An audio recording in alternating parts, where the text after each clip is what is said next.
You are about to see a clip of the World Health Organization's head, Tedros Adhanom Ghebreyesus, saying things that are so outrageous, you'll understand why the WHO should be defunded and ignored. While the climate crisis is multifaceted, from the perspective of WHO, it's fundamentally a health crisis. It's among the most significant health challenges facing humanity today. He's off to a bad start.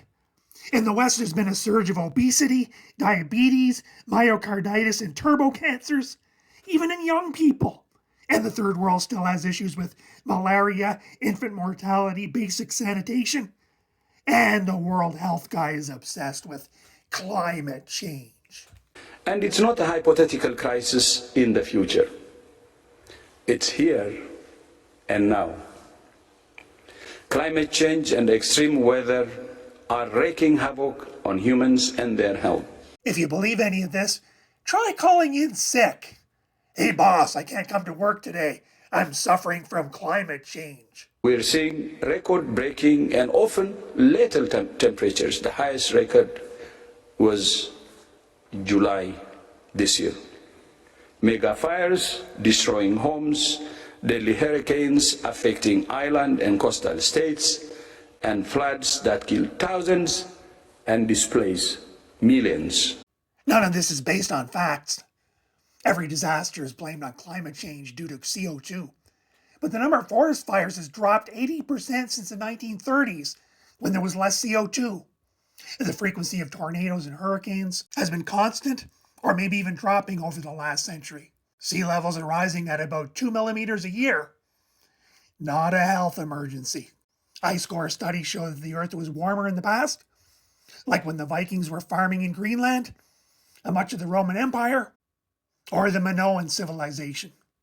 And the death rate from climate disasters has dropped 90% in the last century. And because more die of cold and heat, global warming is actually saving lives. So when Tedros ignores all of this factual data, you know the WHO is all about politics, not science. Extreme weather further disrupts agriculture and other food sources, increasing food insecurity and malnutrition. This section is pure propaganda. He's building a narrative that climate change that's here and now is causing starvation. But the exact opposite is true. NASA reports that the extra CO2 in the atmosphere is greening the planet so much they can tell the difference from outer space. Every extra degree lengthens the growing season in the north. There's never been a better time for people to grow food. Crop yields are at record highs. The real threats to food security come from the UN's Agenda 2030, the European Union, and net zero zealots who want to cut food production in the name of lowering emissions. Fertilizer limits and bans to lower crop yields, carbon taxes and even cow burp taxes to make farming more expensive, limits on livestock production, inheritance taxes aimed at destroying family farms, even kicking farmers off the land. And African farmers who ask for tractors are branded as evil climate change deniers. Last year saw carbon dioxide emissions reach their highest levels to date.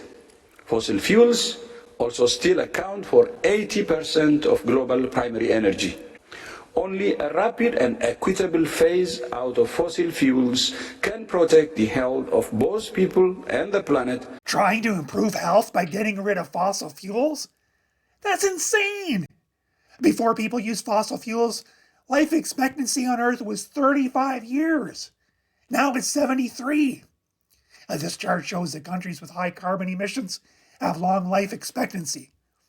Carbon itself isn't the reason, but energy creates the wealth that is needed to build hospitals and infrastructure for clean water and sanitation, to train doctors and nurses, and to buy medicine and food. This leads us to the necessity for global action. No! Look, he's addressing the International Court of Justice. He's arguing for the necessity for more power to push his climate agenda. Like the United Nations, of which we are part, WHO was born of the recognition that the only way to address shared threats or shared health threats is with a shared response. Shared response means you no longer have the sole responsibility over your own health. You have to share it with the WHO. They spent the last 3 years trying to pass a pandemic treaty, where in the case of a pandemic, the WHO would dictate the rules of pandemic response in all countries, and you could never vote them out. And if nations give them that power, one day they might order lockdowns to fight the health crisis that is climate change, close businesses because they emit carbon, ban cars and plane trips, kill off all the cows. Sounds extreme, but remember, these were the people putting coronavirus masks on healthy babies in daycares and firing anyone refusing the experimental injections, including nurses who were desperately needed at the time. And remember, Bill Gates is the biggest private donor in the WHO. Hundreds of millions of dollars. And Bill told everyone to take the vaccine. But you don't have a choice. People act like you have a choice. Yeah, that's shared response. Normalcy only returns when we've largely vaccinated the entire global population. And it turns out he owned piles of shares of the vaccine companies. This report said he made a $500 million profit, 10 times his money. This later report said he actually made 15 times his money, finally selling just before announcing that the vaccines don't stop you from getting the disease or spreading it. So Uncle Blurf, what's that got to do with the WHO's new obsession with climate change? Well, that's Bill's obsession too. He wrote the book about technologies to fight climate change, and he has investments in almost all of them. It's a giant grift. He recommends governments charge huge carbon taxes and use that money for carbon capture to bury CO2 emissions. And he owns companies working on carbon capture. He says we need to get rid of cows because they emit greenhouse gases, while he owns companies that make fake meat. But beware, his soy burgers are sprayed with tons of Roundup. The high levels of glyphosate can destroy gut bacteria, damage the liver and kidneys, cause reproductive abnormalities, and cancerous tumors. One of their additives might cause weight gain, inflammation, kidney disease, disruption in reproductive cycle, and anemia.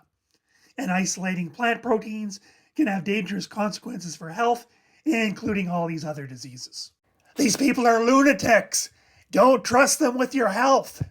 Don't let your leaders send them money. Sadly, some people buy into this climate emergency story. Germany spent 600 billion euros on wind and solar farms that barely produce anything in the winter. And they have the highest energy prices in Europe, so bad that people can't afford to heat their homes or have to skip meals to pay the bills. Cold and hunger are terrible for health. The energy prices are so high, businesses can't compete, so factories are closing. So who's left to pay the taxes to keep the hospitals open? If you like this video, check out my video, UN Boss Shows His Trudeau-Level Stupidity. Enjoy!